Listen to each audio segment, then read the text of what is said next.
El señor primer ministro de Gran Bretaña, David Cameron, dijo que no va a ayudar. Incluso se salió del acuerdo. Estados Unidos se ha quedado callado y se ha nombrado al Fondo Monetario Internacional como el receptor de toda la cooperación para rescatar a los países europeos. Y lo último que agregan es el adelanto del Mecanismo Europeo de Estabilidad MEDE, pero le han prohibido al Banco Central Europeo intervenir en la solución de los problemas de la deuda de los países de la eurozona. O sea, ahí el Banco Central no es prestamista ni de última instancia para resolver el problema de la deuda soberana de los países europeos. Por consiguiente, llegamos a la siguiente conclusión. Europa avanza lentamente hacia una nueva recesión en este año.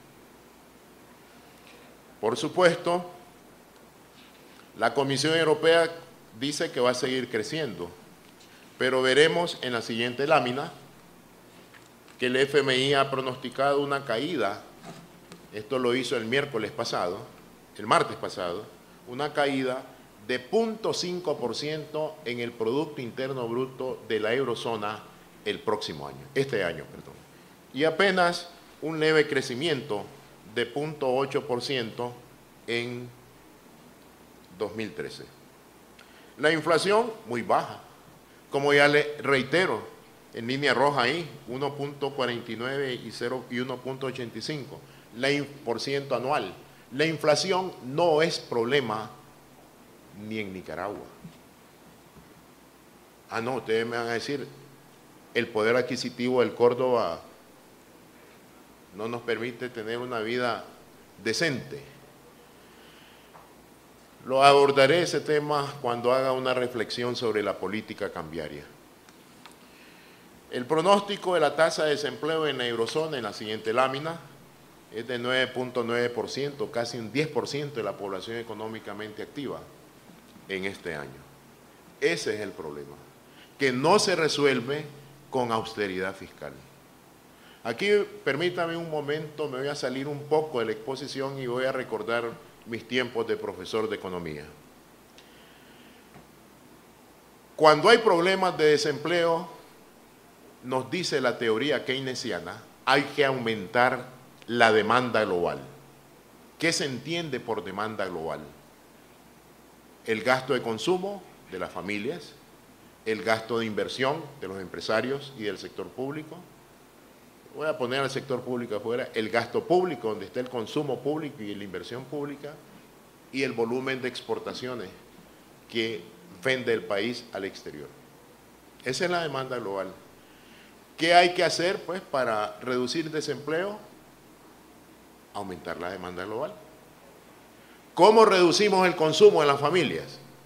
Sencillo. Yo no sé qué le pasa a nuestro Ministerio de Hacienda.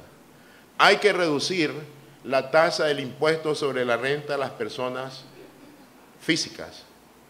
O sea, aumentar el ingreso personal disponible de los trabajadores para que demanden más bienes de consumo y reactiven la oferta interna de productos y bienes y servicios de consumo. ¿Cómo aumentar la inversión en Nicaragua? Bajar la tasa de interés. Ahí no nos perdemos. ¿Cómo aumentar el gasto público en Nicaragua? En un presupuesto privilegiando la inversión pública en infraestructura económica que facilite el aumento de la inversión privada. ¿Cómo aumentar el volumen de exportaciones de Nicaragua? Depreciando el Córdoba, o sea, reduciendo la sobrevaluación del Córdoba que tenemos en este momento. Y así reduciremos el desempleo. Pero lo que vemos en la política económica europea y lo que estamos viendo en Nicaragua es no reducir desempleo. O sea, estamos estancados en un raquítico crecimiento económico, en un anémico crecimiento económico, con altas tasas de desempleo y subempleo imperantes en el país.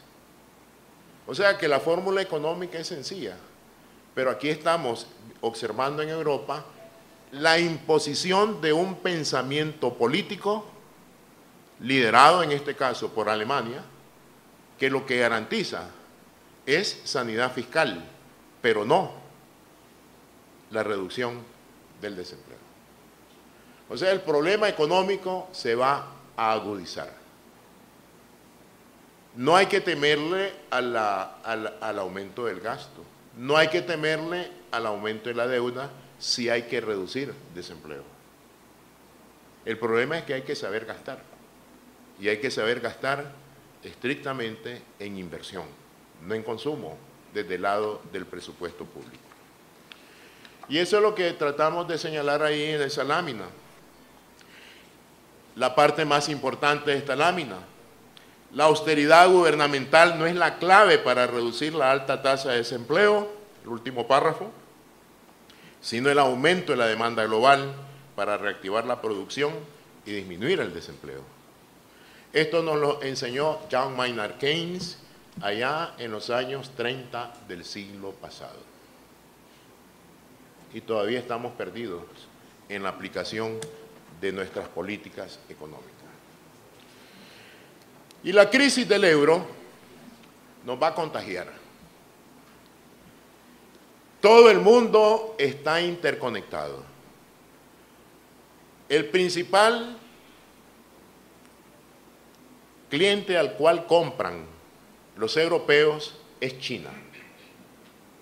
Estados Unidos es el segundo comprador de productos chinos en el mundo. Si desacelera la economía europea, ¿qué le va a ocurrir a la venta de productos chinos a Europa? Cae. Con más razón, porque en tiempos de crisis, ¿qué hacen las familias? Ahorran. El ahorro de la familia induce a una caída de la inversión. Los empresarios van a decir, ¿para qué vamos a invertir si ha caído el consumo?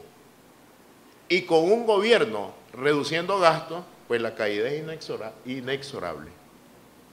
Entonces, al descender el crecimiento económico de China, ¿qué le va a pasar a Sudamérica, que es la principal vendedora de commodities o bienes primarios o materias primas a China? Disminuye, todo esto está conectado, ¿no? Pero también hemos agregado, además de la venta china de productos terminados a Estados Unidos, que existe una fuerte relación comercial y financiera entre Estados Unidos y Europa.